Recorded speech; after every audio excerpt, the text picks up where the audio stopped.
L'hiver ne décourage pas les milliers d'hommes et de femmes qui tentent d'atteindre l'Europe. Un nouveau drame est survenu ce samedi au large de la Grèce. Une douzaine de migrants ont péri dans le naufrage de leur bateau près de l'île de Paxos.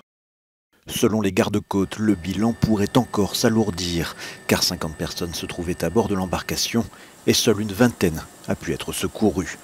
Le groupe faisait a priori route vers l'Italie, dont le talon de la botte se trouve à moins de 200 km. Au large de la Libye, les navires de secours Sea-Watch 3 et Open Arms continuent également d'affronter une situation critique.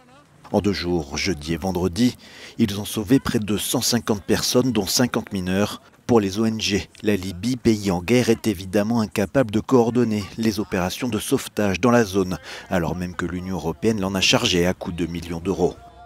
Une politique cynique et une manière de repousser le problème très loin des côtes de l'UE selon les ONG. Résultat, il est aujourd'hui impossible d'estimer le nombre de bateaux qui coulent dans le secteur. Un trou noir de la Méditerranée pour l'ONG française SOS Méditerranée. Cette même mer qui est devenue au fil des années un cimetière pour les exilés tentant de la traverser. On estime que 19 164 d'entre eux sont morts depuis 5 ans.